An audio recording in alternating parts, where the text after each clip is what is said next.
ज्ञानलक्ष्मीघनाश्लेष्य प्रभवानन्दनन्दितम् निशिष्टार्थमयं नौमिं परमात्मानमव्ययम्। देवादिदेव महावीर भगवान की, बाहुली भगवान की, सत्यवती भगवान की। विज्ञानियों के ज्ञान में तू, ध्यानियों के ज्ञान में तू, संगीतों की तान में तू, आने की शुभ्रतों की बुद्धि में तू, श्रीविधि की रिद्धि में तू, ब्रह्मा जी के ब्रह्म में तू, ज्ञान हो विराजी है। विष्णु की शान में तू, हनुमान में भिन्न भिन्न मार्ग के तू मति में विराजी है। वैशिष्ट सांख्य चार वाक मत जैनियों के अमित मति मान बन के विराजी। मणि माता कमेगदनमूलम ध्यानम चरित्रसारं मुनिगण विज्ञा किरणे माचर्माध्रुवम। आचार्य भगवान की विशेष वर्ती महाराज की, रत्नी भट्टारी आचार्य श्रमणी गुरुवती धर्मशाला जी महाराज की, माम शिक्षक ज्ञान श्रमणी आचार्य तक्षी सुखसागर जी महाराज की, इनकम नाम करुणा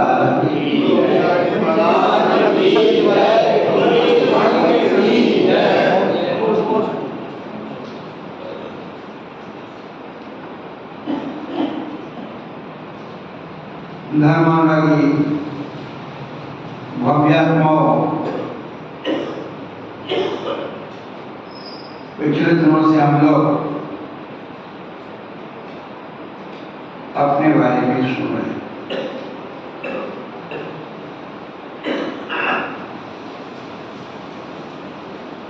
मेहनत करते करते मनुष्य पर्याय को प्राप्त हो गए। जिस मनुष्य पर्याय की प्राप्ति की बहुत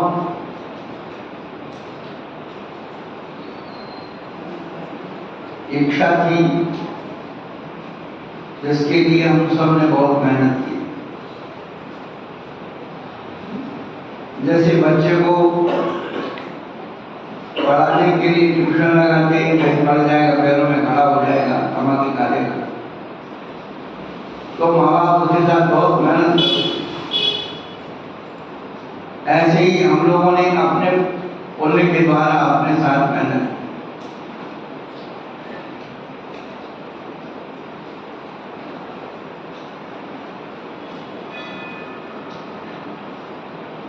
मनुष्य बन गए, कौन सी पर्याय से आए पता लग गया, कौन सी पर्याय में जाना है पता लग। गति आगति 24 खाना में थी।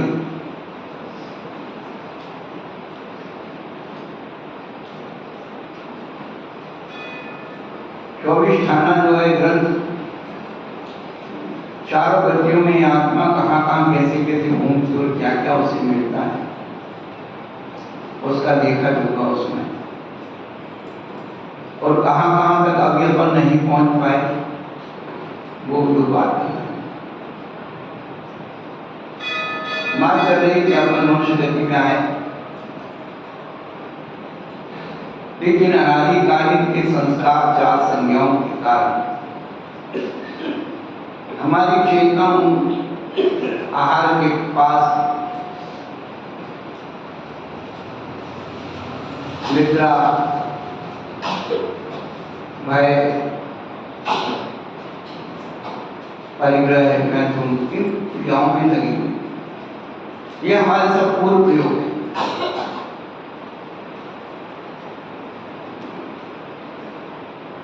जैसे मोक्ष जाने के लिए पूर्व प्रयोग होता है, ऐसे ही संसार में ये चार संज्ञाओं के संस्कार अनादिकाल से पूर्व प्रयोगात चल रहे हैं। अभिमन्यु माता सुभद्रा के गर्भ में था। अर्जुन सुभद्रा को चक्रव्यूह की विद्या सुना दे तो सुभद्रा उसे सुन रही थी और अंदर अभिमन्यु नहीं सुना, लेकिन चक्रव्यूह में घुसने की विद्या तो उसने सीख ली। जब वो निकलने की विद्या सुना रहे थे तो शायद नींद सो गए, निकलने की विद्या नहीं सीख पाए, इसलिए वो अभिमन्यु चक्रव्यूह में मारे।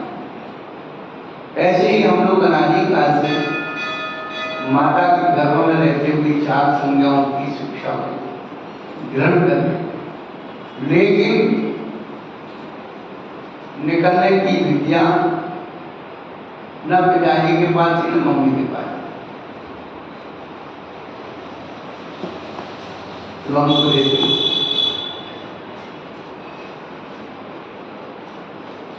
तो जीव विषय कसायों के पाप के चक्रव्यूह में फंसने की विद्या को उसको से सीख गया, लेकिन उससे निकलने की उभरने की विद्या नहीं सीख पाता। इसलिए क्या होता है, मानसिक बीमारियां हो जाती हैं, सुसाइड कर लेते हैं, इसी कारण से करते हैं। अपने आप में इतनी घिर जाते हैं कि उनका कोई निराकरण उन्हें दिखता नहीं, केवल मृत्यु की सेवा। बैठ जाओ वहीं बैठिए।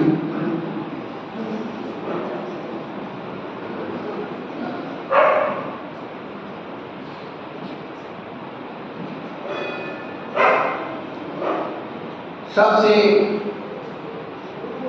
ज्यादा संस्कार का आहार संज्ञा का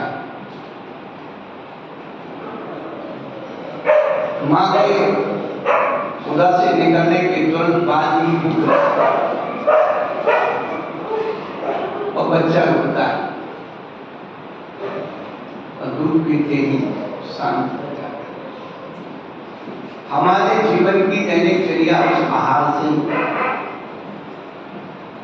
उठते ही प्रगट चूल्हे पे नहीं।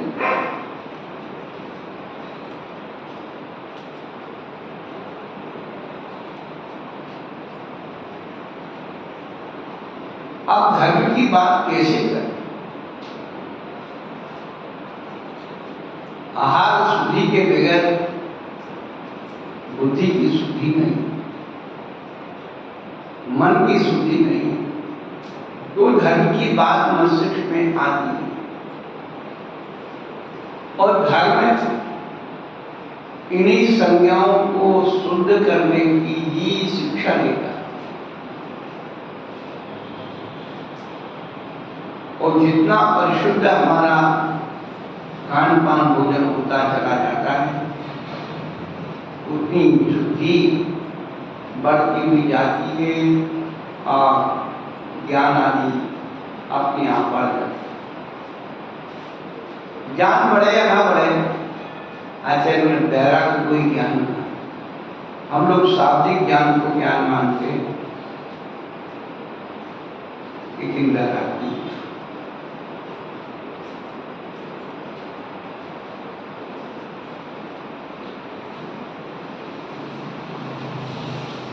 जल से पतली गूंग है और जल से पतला ज्ञान।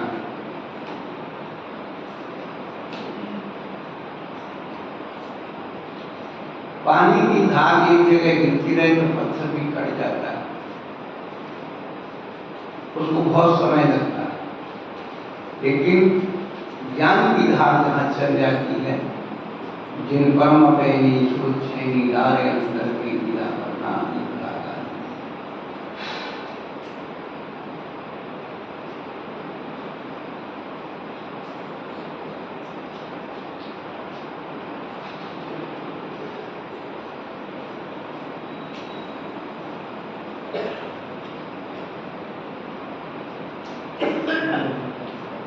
पाप भूमि से भारी है, इसलिए वह नीचे की तरफ ले जाता है।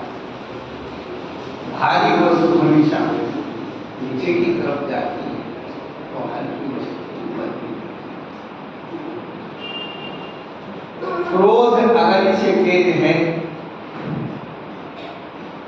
अग्नि को फैलने में थोड़ा सा टाइम लगता है, लेकिन क्रोध की अग्नि कितनी तीव्र होती है, दीपायन मुनि से जाकर के पूछा।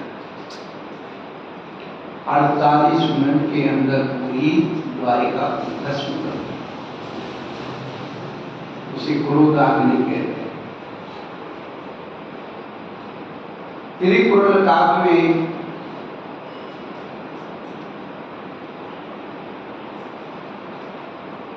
तपस्वी की महिमा का वर्णन करते हुए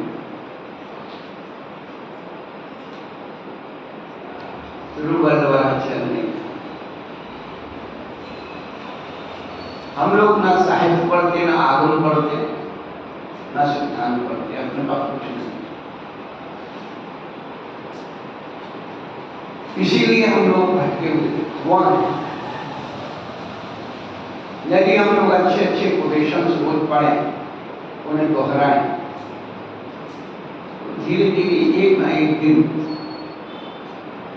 हमारी चेतना का बदल।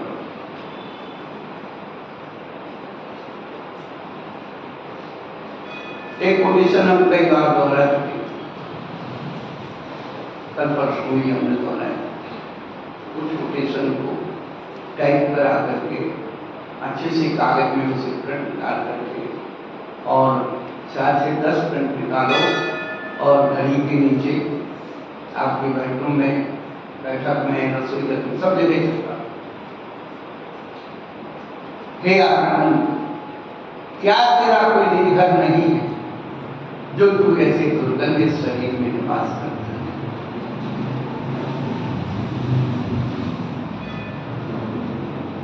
केवल इतना सा कोटेशन ही हमें अपने घर का पता होता। बार बार स्ट्राइक करेगा दिमाग में, एक न एक दिन आ जाएगा कि यार पास हो गए, हम लोग पढ़ती ही है कहाँ।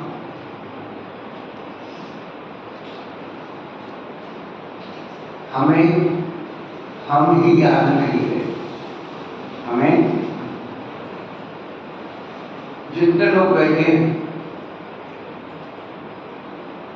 सब नहाने के बाद क्या करते हैं? मेकअप करते हैं और दर्पण में अपना चेहरा देखते हैं। देखते कि नहीं देखते? रोज देखते हैं, दिन में 2-3 बार हो जाता है। एक बात पूछना, किसी सामने वाले व्यक्ति को आप 2-4 बार देख लो, उसका चेहरा याद रहता है कि नहीं रहता है? बोलो, आंख बंद करके देखो तो सामने दिखता है कि नहीं दिखता है? दिखता है। आंख बंद करके देखो, दिख जाएगा वो, दिख जाएगा। सपने में दिखता है। लेकिन हम लोग रोज रोज अपना चेहरा दर्पण में देखते हैं और आंख बंद करके देखो, आपको अपना चेहरा दिखता है? देखो, अनुभव करो। हमारा चेहरा दर्पण में देखते हैं और हम नहीं। और किसी व्यक्ति को केवल 1-2 बार देख लो तो तुरंत पहचान में आता है, भाई साहब, अरे आप तो स्वप्न में आए, स्वप्न में भी देख।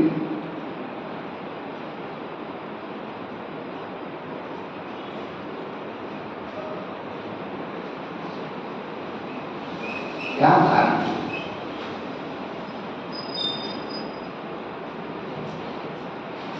क्योंकि हमारा जो मन है वो पर पर्यायों से प्रभावित, इसलिए पर दिखता है। जिस दिन हमें पर से विरक्ति हो जाएगी, स्वाद की स्वीकृति हो जाएगी, हमारे अलावा दूसरा कोई दिखेंगे। उस आदमी की हिम्मत का हिसाब देखिए, उस आदमी की हिम्मत का हिसाब देखिए। कहता है जहां मैं रहूं वहां कोई ना रहे।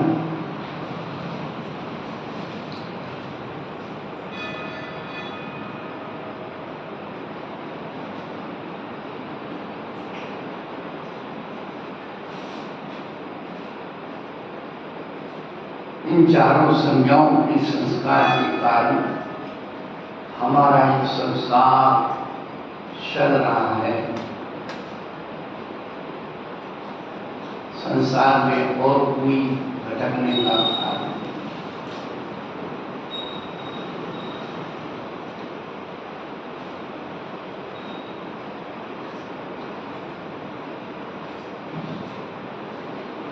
जिस दुर्लभता से हमने ये मनुष्य जीवन पाया,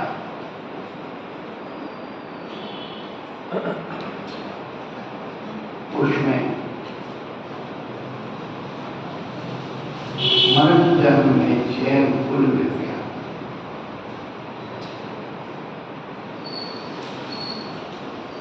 जैन कुल का मतलब बुजुर्ग लोग कहते थे हम कहाँ पैदा, बोले छने पानी में। आपने ये तो बहुत सुना होगा कि एक मंदिर बनाया, एक मकान बनाया और पानी छान के बनाया। बीकानेर जैसलमेर में एक मंदिर बना है, वो घी से बना।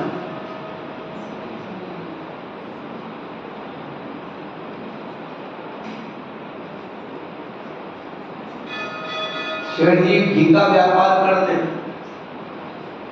मन में आए इसकी आमदनी होती है तो क्यों ना एक अच्छा मंदिर बनाए। शिल्पकार को बुलाया,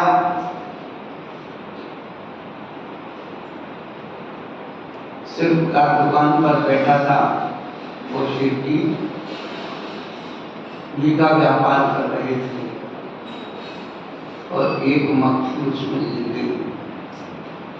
तो सेठ जी ने उस मक्खी को घी के शहद निकाल करके क्या किया, अपने जूते पर रख। घी भी बेकार में जाएगा और हाँ, कभी आपने सुना है कि मक्खी चूस, कंजूस का बाप होता मक्खी चूस। कंजूस के विशेषण है मक्खी चूस। तो मक्खी चूस क्या है? यदि मक्खी घी में गिर गई तो क्या करता है? ऐसे निकाल के फेंकता नहीं, बढ़िया ब्याज सोच देता है। बोले तूने मेरा घी पिया, वो तो लेता ही और ऐसे रगड़ देता है, निकालता है, छोड़ देता है। पहले तू लेके मत जाना, मक्खी को भी छोड़ दे। मक्खी शिल्पकार ने विचार किया कि एक मक्खी का बराबर उसका लोभ इतना है कि मक्खी का भी घी निकाल दिया है। क्या मंदिर बनवाएगा? शिल्पकार ने परीक्षा ले ली। सेठ जी से कहा, सेठ जी मंदिर बहुत अच्छा बन जाएगा, लेकिन पानी लगा के बनेगा तो थोड़ा कमजोर होगा। शिल्पशास्त्र कहता है घी लगा करके बनाओ तो मंदिर बहुत अच्छा है। सेठ जी ने हाँ बोला। मंदिर जैसा बनना शुरू हुआ, घी का इंतजाम हुआ। अब वो शिल्पकार सोचने लगा, यार ये तो सफल हो।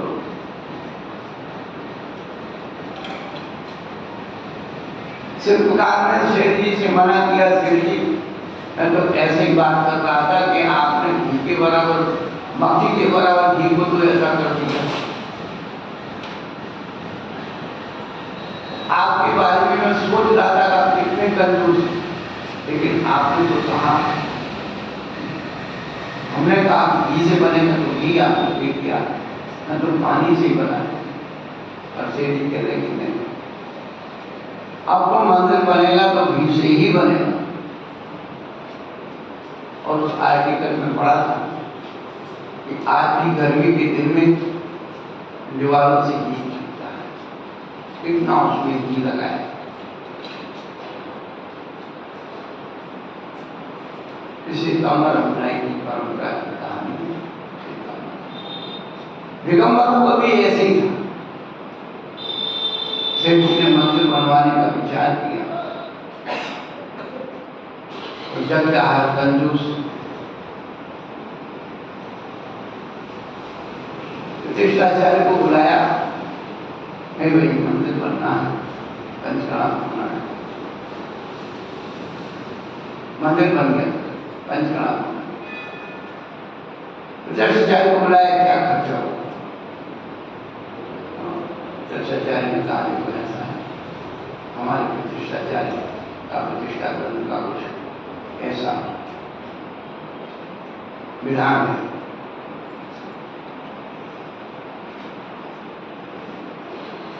कि 5000 चांदी के कंधार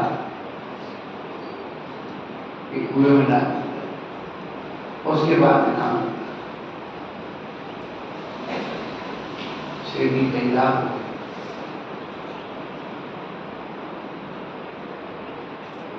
तब प्रतिष्ठाचार्य कहता है कि कहीं आप इस विधान में कंजूसी ना करें, साल से काम चला, उससे काम चला, अब आपके यहाँ मंदिर बनने वाला है, फिर पंचगणा होगा। अब पंचगणा कैसे होगा एक मैं नहीं कह सकता हूँ, क्योंकि अब मैं बहुत विश्लेषण में पहुंच चुका।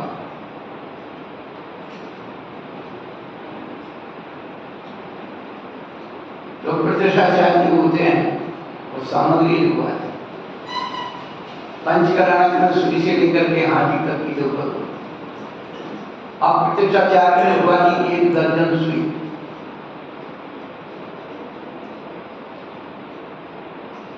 आप दिमाग लगा रहे कि दर्जन सुई क्या काम आएगी,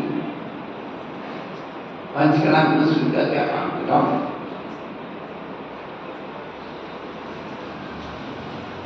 जब भगवान के संस्कार करने की विधि होती है, उसमें सुई क्या काम करती है? जौ की माला बनती है। जौ को पानी में फुलाया जाता है और उसकी माला बना करके जब केवल ज्ञान के संस्कार होते हैं तो विधि होती है। भगवान के गले में जौ की माला पहनती है, कंकड़ बंधन। अब जरूरत तो है 1 या 2 सुई, पर उन्होंने लिख दी 12 सुई। क्यों? बनाते बनाते सुई टूट गई। सुई ऐसी चीज है कि जरा से रखो तो नहीं कहाँ खो गई। और रात के 11 बजे अपन जी के सुई लाओ,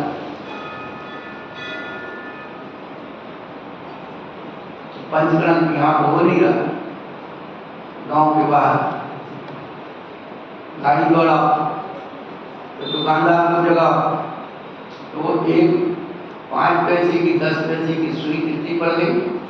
50 रुपए, 100 रुपए, और समय बर्बाद हुआ।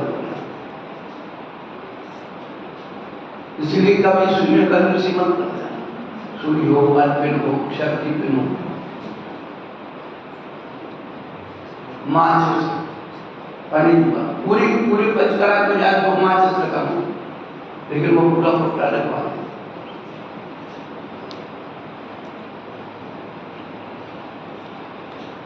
सावधान कुंडलिका में इतना सावधान रहता, लेकिन पंडित जी लिखवा देंगे कि अब तुम सोच रहे हो क्या करेंगे, पंडित जी को मूवी बना के खाएंगे।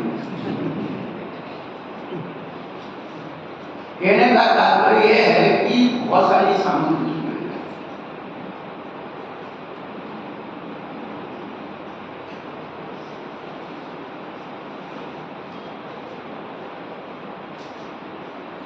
तो बात चल रही है जैनत्व की। कुल परंपरा की बात आई। जैन कुल का प्राचीन काल का नियम रहा, जैनी के 3 चिन्ह हम लोग सुन गया। रात्रि भोजन का त्याग, पानी छान के पीना, देवदर्शन। ये कुल धर्म है क्या? बहुत बड़ी धर्म नहीं, कुल धर्म कहलाता, परंपरा से चला।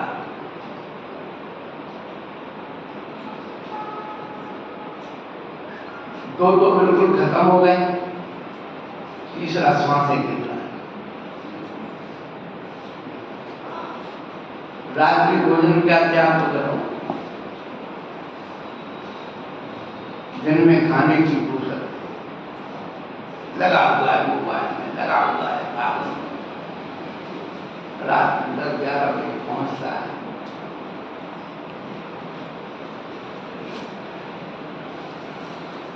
अब जो कुछ है दुनिया, पर इस सारी की सारी वस्तु पानी छान कर पीना क्या होता? प्राचीन काल में कहते थे लोटा, डोर और छन्ना तब जैनी का जन्म। घर से बाहर निकलने के पहले उनका एक थैला होता है, उसमें लोटा, डोर और छन्ना 3 चीज।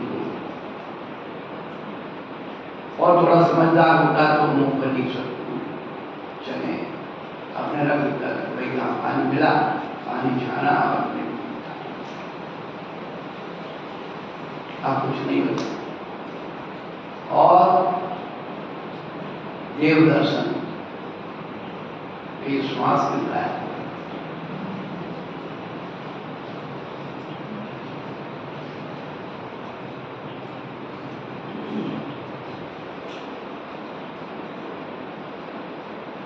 समय नहीं, उसको महाराज आ गए, थोड़े से लोग के चलो भाई उसको प्रवचन मिल जाएंगे और दर्शन। तेरी महिलाएं 11 बजे आए, सबको निपटाने को, तो महिलाओं में थोड़ा सा रहता है कि सब खत्म हो गए।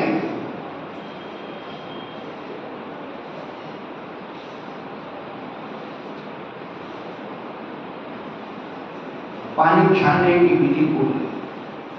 अब घरों में पानी का छन्ना नहीं है, एक्वागार्ड आ गया, वो कपड़े की थैली बांध दी उसमें टोंटी में, और जब वो पूरी सड़ जाती है, काई लग जाती है, उसमें ऐसे हाथ लगा के ऐसे बिल्कुल जैसे, क्योंकि चिकनी हो गई और उसी का पानी पी रहे। अरे हम छना जल छान के पानी पीनी सो उल्टा कुछ नहीं, जल छानक पहुंचाई 24 घंटे वो छन्नी लगती रहती, क्या तुम्हारा छना? कौन सा एक्वागार्ड, आरू का पानी, कोई छना नहीं, सबसे ज्यादा आवश्यक।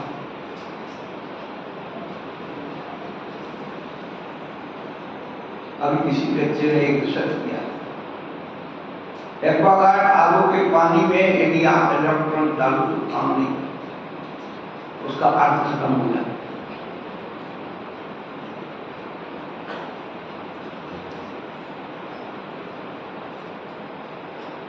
उसके सारे तत्व जल जाते हैं। और दूसरी बात, जो बॉटल लगी रहती है उसमें जो कचरा इकट्ठा होता है, छप गया, तो वो पानी उसी कचरे से स्पर्श होकर के डुबा जाता,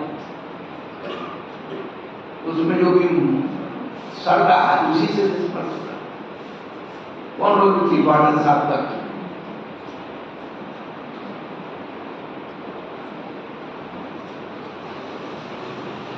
पानी छानने की विधि भूल रहे हो।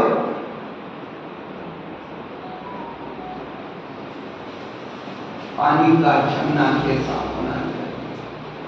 एक गहरे कपड़े में ऐसे लगाओ और सूर्य की रोशनी उससे ना फूटे और उसको दोहरा करो। और जिस बर्तन में वो पानी छानना है उस बर्तन के मुख से वह कपड़ा 3 गुना ज्यादा होना। नहीं तुमने इधर से पानी डाला छोटा था उत्सर्ग किया वो पानी।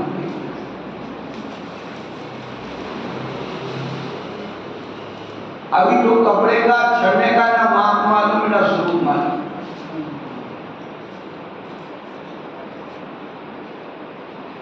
क्या बचा हमारे पास एक ऊँट में? रात्रि भोजन त्याग को महाराज और इसके बगैर नहीं करता। 2-4 दिन बीमार हो कैसे लगता है? एक नरक में आ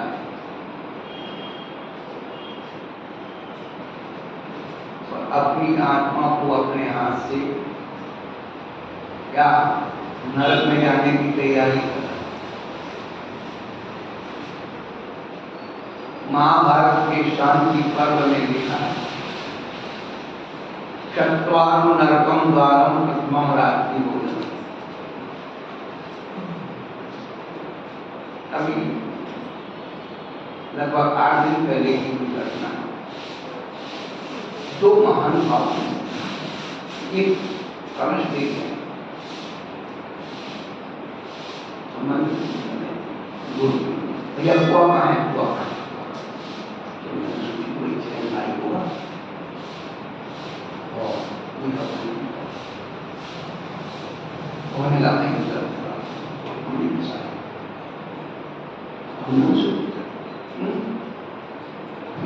क्योंकि वो तो जूता चप्पल और वो सब पहने। हमने कहा था नहीं तू उठा के ले जा हमारे चौका तो लेकिन हमारे गुरुजी आ रहे हैं और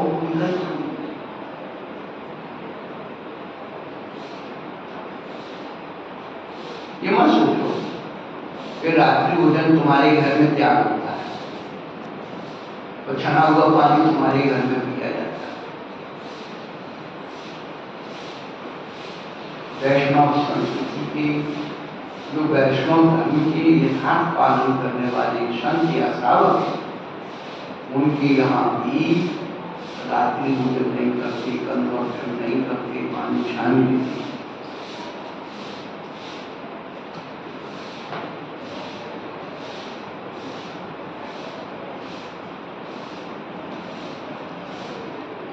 मनुस्मृति में मन महाराज ने किया दृष्टि भूतम निषेध पादम वस्त्र भूतम प्रविजलम सत्य भूतम वदित वाक्यम मना।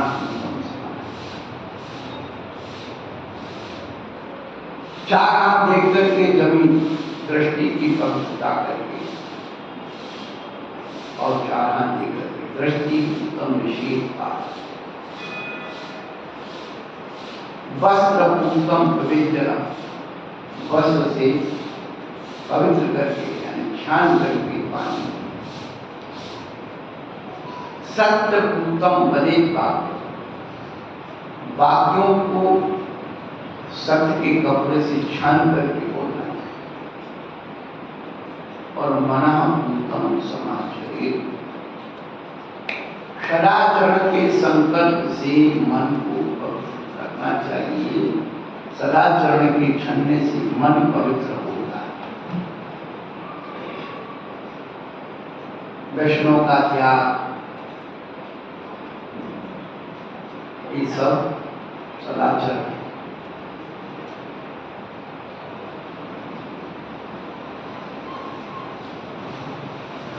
नरक जाने का पहला द्वार है रात्रि भोजन।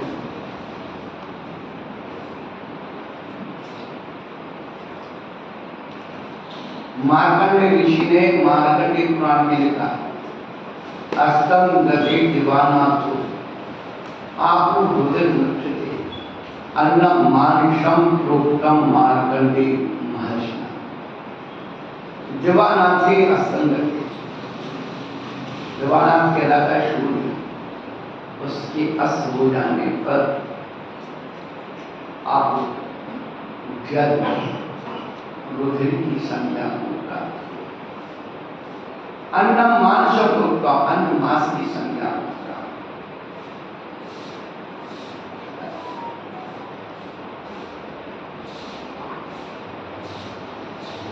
प्रकृति के अपने नियम, जैसे सूर्य अस्त होता है आदमी परिवर्तित हो जाता है और अन्न की गंध से जो बैक्टीरिया है वो आकर्षित होना शुरू हो जाता है। आप देख लीजिए किसी भी चित्र छिलके पड़े रहे ना, मौसमी के, केले के, और थोड़ी देर पड़े रहे तो मच्छर आकर बैठे। शाहरुख फता खाने तो नहीं आएंगे, देखते तो खूब देखते। तो जो एक फल के ऊपर इतने जीव जंतु इकट्ठे हो जाते आकर्षण, तो जो अन्न की गंध उसको सुनिश्चित है, जो आंखों से देखने वाले नहीं ऐसे व्यक्ति की आकर्षण करने वाले।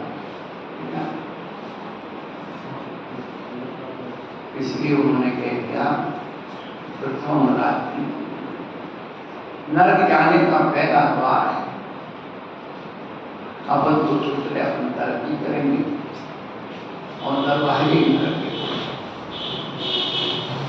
थोड़ा कष्ट सहन होता नहीं, एक पूरा कुर्सी हो जाए, बुखार आ जाए, रात भर पूरा करा, एक दिन की पीड़ा सहने की, घंटे भर की पीड़ा सहने की, और सागरों की पीड़ा सहन करने की तैयार एक भोजन के पीछे। नरक जाने को तैयार हैं, अध्यात्मिक भोजन त्याग करने को तैयार, तो पूजा भगवान की स्वर्ण की जाए, वो पूजा करने को तैयार नहीं है, और करेंगे तो ये इसमें पाप, उसमें पाप, उसमें पाप हो गए। पुण्य क्रिया को पाप मान के छोड़ देना बहुत आसान है, लेकिन पाप को पाप मान करके छोड़ना बहुत है।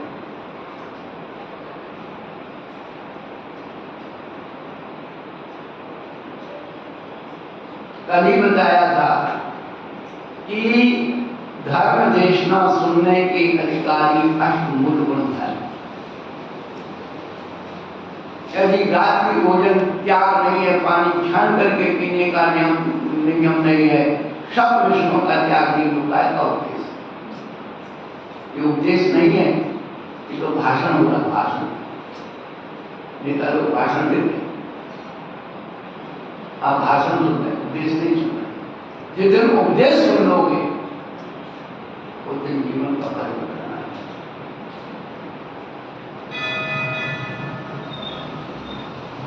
हम अपनी शरीर के दुख को नहीं देख पाते,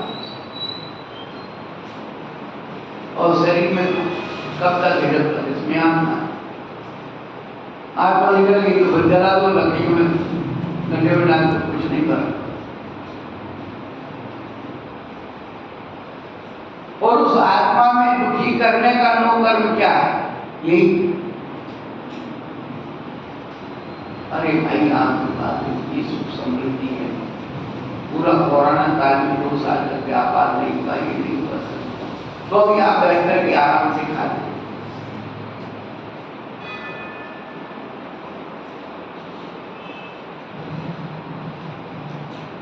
ये धन के पीछे हम सारा धन परिवर्तन।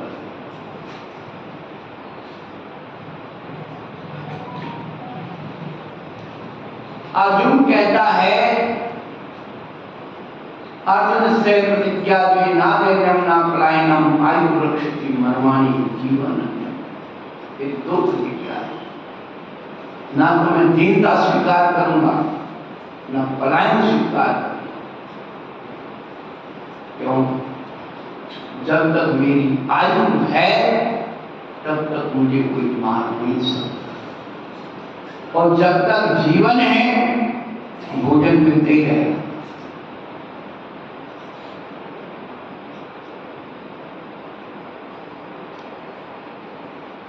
इसके लिए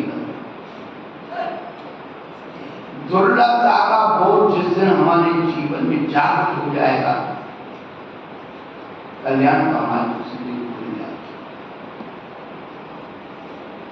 गणेश प्रसाद जी वर्णी जी ने 8-10 वर्ष की उम्र में ही रात्रि भोजन का त्याग कर दिया।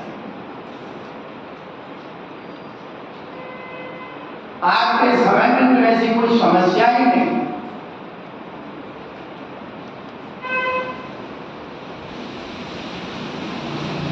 लेकिन अर्थ योग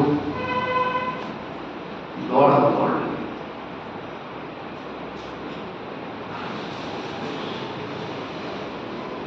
4 दरवाजे में पहला दरवाजा है रात्रि भोजन, दूसरा है परस्त्री सेवन पर।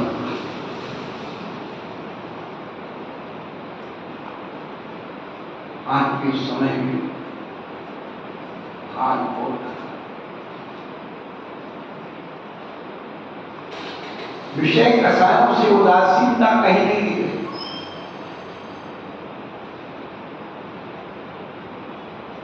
ये तलाक, ये पुनर्विवाह, ये विजातीयता, किस कारण से? ये विषयासक्ति के कारण। पहले भी परिवार थे, 4-4, 6-6, 10-10 संतान, पर सामाजिकता को नहीं छोड़ा। समाज में ही शादी करके और नहीं मिली तो एक तो भाई कुंवारे रहे, और किसी ने इधर कर भी दिया तो बाहर के लोग नहीं, खुद घर के लोग कहते भैया तुम अलग रहे, अलग तेरे हाथ का छुआ नहीं। अब वो ये की है तुम वही अलग कर दे को वही रख दे। अरे तुम उसको अलग कर, उसने तुम्हें अलग कर दिया, तुम क्या अलग करोगे इसे? तुम क्या अलग करोगे? उसने तुम्हें पहले ही अलग कर दिया। सुना तुम्हें? मैं तो उसी के साथ जाऊं, मैं तो उसी से शादी करूं।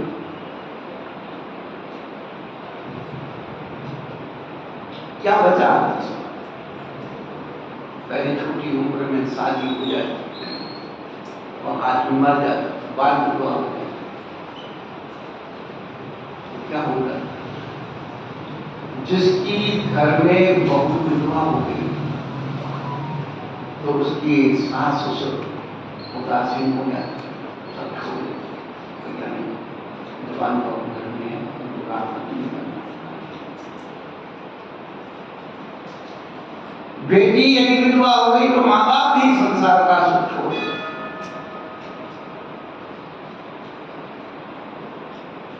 आज कौन किस पर छोड़ा?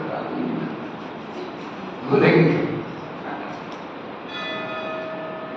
दूसरे घर में, तीसरे घर चल रहा है काम। बेटी की शुद्धि नहीं बची, रोटी की शुद्धि नहीं बची, तू धर्म की शुद्धि कर रहा है, तुम्हारे घर सब स्वाहा। इन मंदिरों को तो या भगवान की जो सिद्धांत है वो तो कोई ना कोई मुनि महाराज आकर के कोई ना कोई चमत्कार दिखाते हैं। तुम्हारे घर को तो 3 लोग के नाम भी नहीं बचा।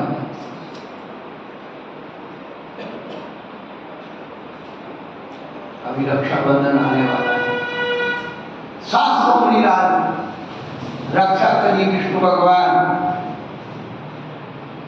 भारी मुनिराज ने कैलाश पर्वत बात कर देना, तुमने क्या बचाया बताओ?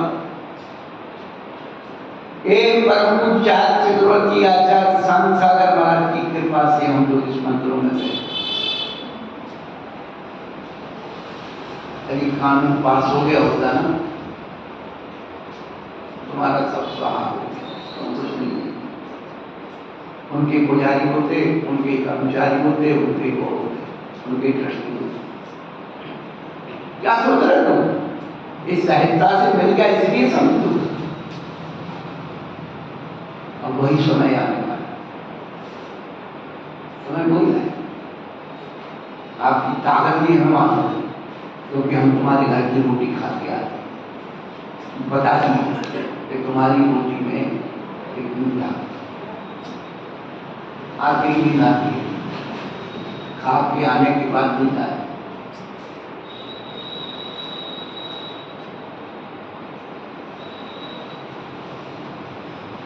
बहुत सारी बातें समय रहने को बताएं, लेकिन कहने का अभिप्राय ये है कि हम अपनी आत्मा को अपनी हाथों से दृढ़ के बाद एक काम वासनाएं कब कम होगी?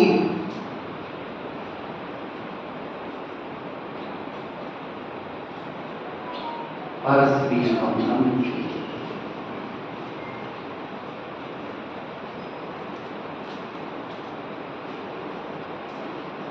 एक सात मिशन में बड़े आपको मनोवैज्ञानिक बन, सात मिशन में वेश्यागमन और परस्त्री सेवन दो बातें।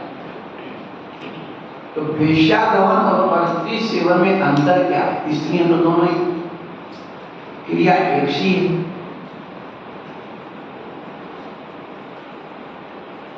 पर आपको वो बात रहस्य की बताना कि वेश्यागमन में तो व्यक्ति पैसा दे करके और संसार सुख होता है, और जो परस्त्री होती है वो पैसा दे करके, धन दे करके संसार सुख होता है। जिस पर रीझ जाती है वो भस्म करती है, और उदाहरण कितने वो गलत मारा और मन पर रीझ गई अपनी विद्या दी। जब स्त्रियां स्वयं का पति होते हुए भी संतुष्ट नहीं होती हैं, तो पर उसकी चाह करती हैं, उन्हें लोभ और प्रलोभ देती हैं। सुदर्शन से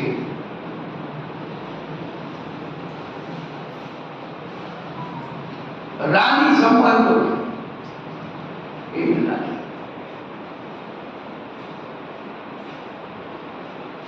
ऐसी उदाहरण बहुत सारे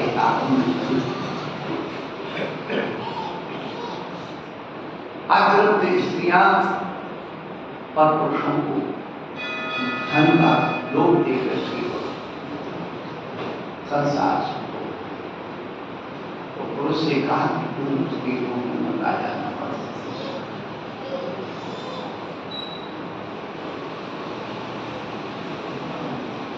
संतान अनुप्रकाय,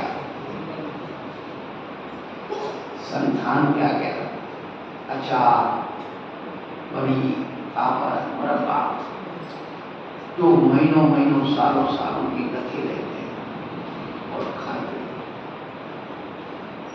उसमें स्वाद किसका है? बैक्टीरिया मल्टीप्लाई होते रहते, जन्मते रहते, मरते रहते, उसमें जाता है। अनंत काय जितने भी कर्म गुण है वो सब अनंत काय के।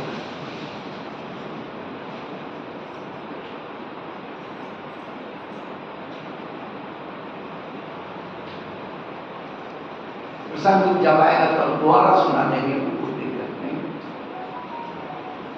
चार प्रकार के चंडाल, पक्षी नाम काक चांडाल, पशु नाम चांडाल गर्दभा, मुनि नाम कोप चांडाला, सर्व चांडाल। पक्षियों में कौवे को चांडाल का, इसलिए कभी पुराने लोग कौवा छू गया तो पूरा नहाते। तो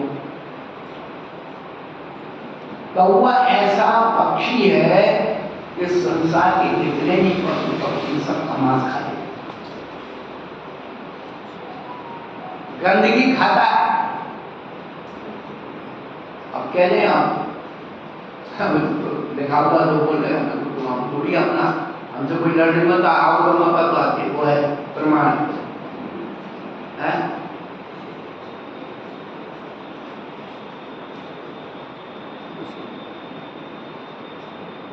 वो आप करते हो ब्रह्मचर्य धर्म की पूजा है, क्या पढ़ते उसमें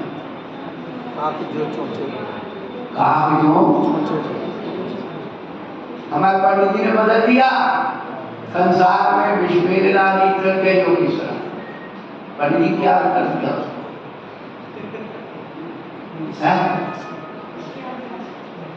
संसार में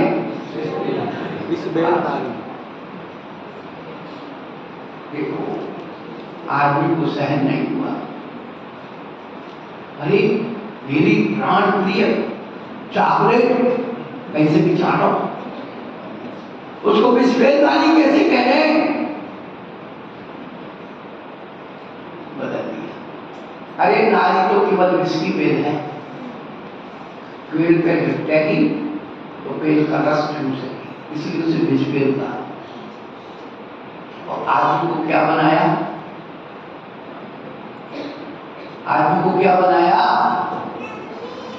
पूरे दिया के असुचितन में काम रोगी गति करे, जो मृतक सनही मसान मारे। आदमी को बनाया कौवा, कहां तक बदलोगे पंडित जी। अरे ये ब्रह्मचर्य व्रत की जो घटना है उसको बता रहे कि व्यक्ति कामांध होता है, स्त्री के शरीर में कैसे रमण करता है, और स्त्री के शरीर से रमण करने से मनुष्य का सत्व सब क्षीण हो जाता है। इसलिए दोनों को अलग करने की बात है। ब्रह्मचर्य व्रत को सुरक्षित रखने के लिए स्त्रियों की खूब निंदा की, साथ में खूब निंदा। कभी कभी हम करते भगवती आराधना पढ़ते हैं और क्योंकि हमारे गुराचार्य ग्रंथ है स्त्रियों से दूर रहने के लिए बहुत निंदा है, बहुत निंदा। और हम विचार करते हैं कि इतनी निंदा करने के बाद भी, इतना बुरा बनाने के बाद भी आदमी उसी के पीछे दौड़ रहा है।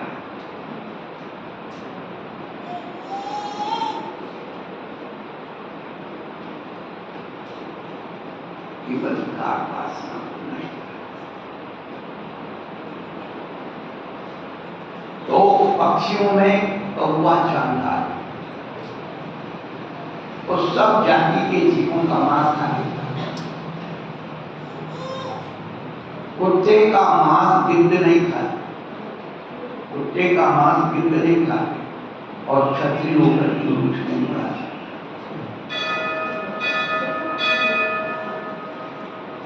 पशु नाम चांडाल गढ़वा, पशुओं में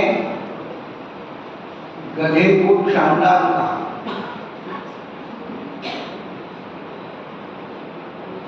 क्यों कहा, किसी ने आज तक अपने आप से पूछे। गधा जब भी घास खाता है जड़ मूल से उखाड़ के खाता, और जड़मूल से उखाड़ के खाने वाला अति अभागी होता है, कृष्ण लेशा का नाम ही होता है। इसीलिए गधे को चांडाल का चंडो ना गयो मुझे बंधन सी उदम दे तो नहीं विषम लखन भी हम जड़मूल से उखाड़ के खाने वाला कृष्ण लेशा का नाम घोड़े को क्या कहा, मांगलिक कहा। घोड़ा मांगलिक है, वो भी घास खाता है। देखिए ध्यान रखना, घोड़ा कभी दांतों से घास नहीं खाता, वो घास को अपने ओठों से फकोलता है, फिर दांत से चबा। और गधा पूरे दांतों से पहले उसको पूरा ऐसा पकड़ेगा, तो जड़ मूल से उखाड़ के खाने वाला गधा चांडाल। ऐसे ही कंद भक्षण करने वाले सब आदिया का नाम चांडाल वृत्ति है। इसलिए महाराज कहते भैया आलू खाते हो क्या? चांडाल से कोई हार लेगा क्या? देता है भैया? आपके भाव जो देने की क्यों नहीं होते? उनके अंदर चांडाल बैठे हैं। अब हार देंगे तो आलू छोड़ना पड़ेगा, रात्रि भोजन छोड़ना पड़ेगा। एक भाई साहब को कहीं से आ गए, महाराज ने खूब दे दिया, खूब दे दिया। महाराज कहते भाई कुछ त्याग हो। बोले महाराज बिल्कुल जरूर त्याग। क्या त्याग? कल से आपके पास आने का त्याग।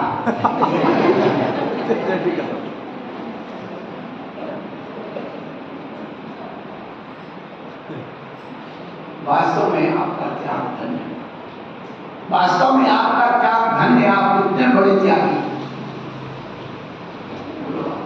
आप बड़े त्यागी।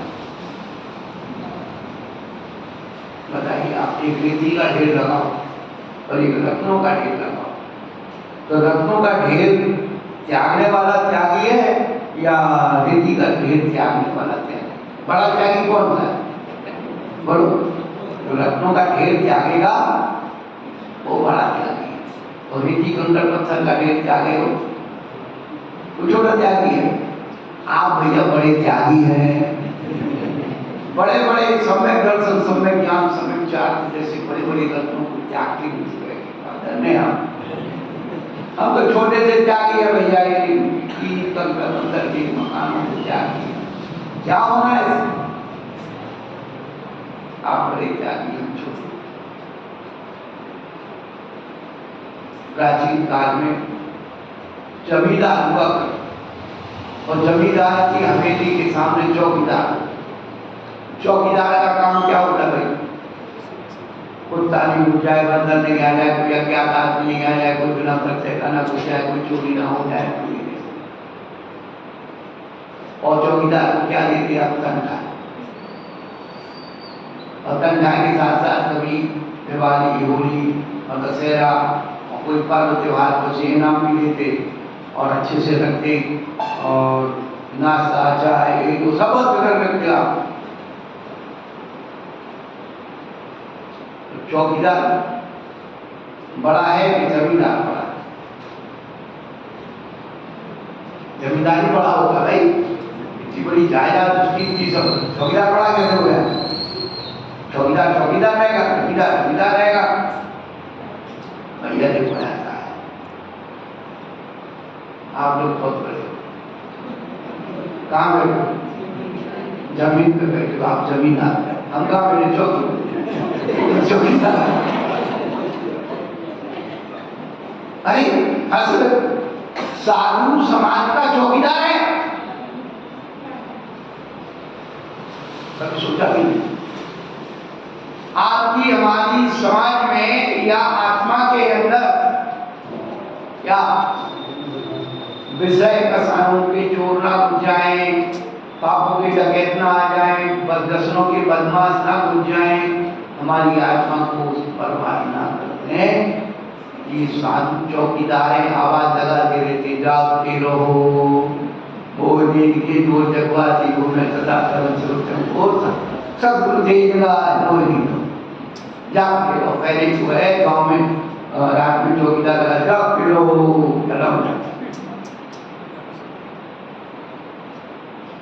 तो साधु समाज का चौकीदार है, आप बदले में क्या देते हो? तनख्वाह। क्या देते हो? बोलो। नहीं देते तनख्वाह? नहीं समझ में आए? आप साधु को क्या देते हो? तनख्वाह। जितना तन खाता उतने ही देते हो। वो भी एक कैमरा, वो भी हाथों में जैसे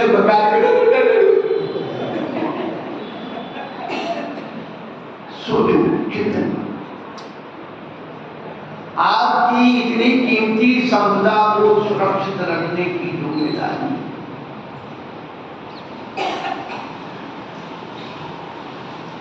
और आपको सचेत और सावधान कर रहे हैं, और सचेत सावधान नहीं हुए तो भैया नरक के द्वार तो खुलेंगे। हाँ, वो तो कहते भैया स्वर्ग तो मिलना नहीं, स्वर्ग तो मिलना ही, नरक से डर क्यों मांगो।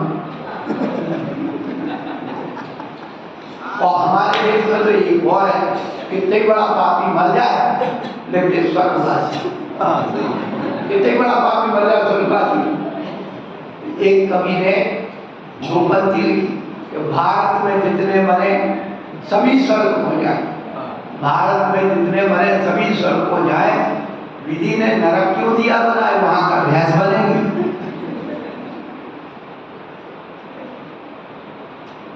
स्वर्ग और नरक का कितना ही वर्णन कर लो, कितना ही डरा लो, हम लोग स्वर्ग से डर रहे हैं। नरक से डरने का कोई काम नहीं, इतने पहलवान हो गए, क्या करेगा नरक। इसलिए कवि ने एक और अच्छी बात की, मैंने किया कसूर, मैंने किया कसूर तो दोजख मुझे मिला, मैंने किया कसूर तो दोजख मुझे मिला। अरे दोजख क्या क्या कसूर था जो मैं उसको मिला।